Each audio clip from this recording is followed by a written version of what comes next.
Hi friends, ఈరోజు చామగడ్డల పులుసు చేస్తున్నాను.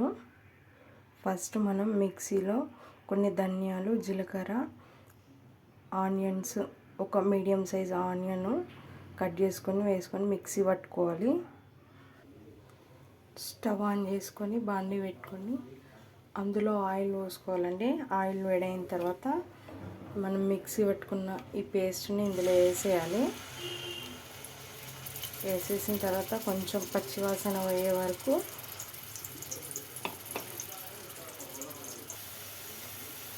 పచ్చివాసన పోయే వరకు వేయించుకోవాలండి.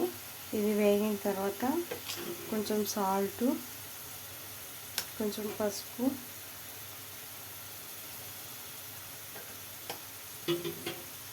కొంచెం అల్లం వెల్లుల్లి పేస్ట్ అండి,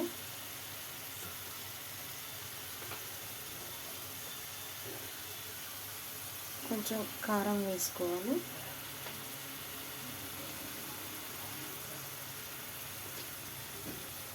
మంచిగా కలుపుకోవాలండి మొత్తం మిక్స్ అయ్యే వరకు.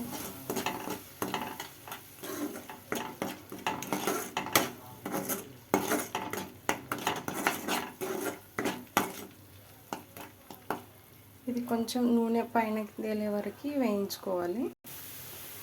ఇది మంచిగా వేగిపోయిందండి. నేను ఇందులో చింతపులుసు పోస్తున్నాను. నేను ఆల్రెడీ ఫస్ట్ చింతపండు నుంచి మొత్తం గుజ్జు తీసి రెడీగా పెట్టుకున్నాను. ఇది ఇప్పుడు ఇందులో పోసేద్దాము.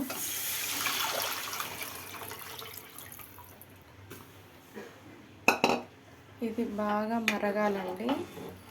కొంచెం మంచిగా మరిగితే గడ్డలు వేసుకోవచ్చు.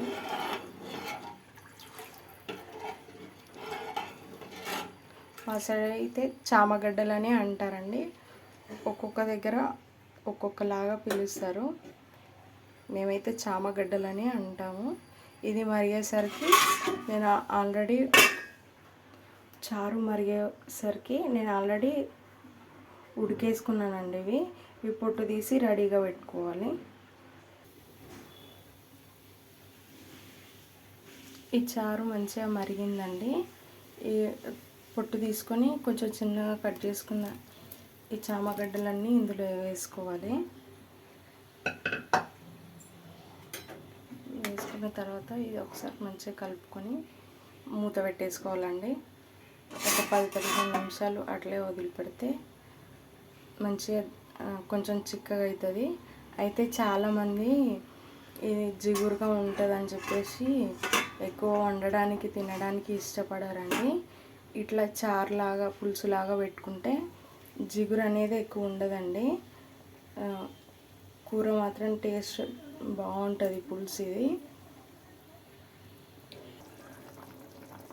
మంచిగా మరిగి చిక్కగా అయిపోయిందండి. చామగడ్డల పులుసు రెడీ అయిందండి. కొంచెం కొత్తిమీర వేసుకొని స్టవ్ ఆఫ్ చేసుకోవాలి.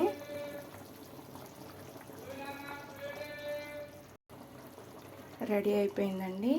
ఈ వీడియో కనుక నచ్చినట్లయితే లైక్ చేయండి, సబ్స్క్రైబ్ చేయండి.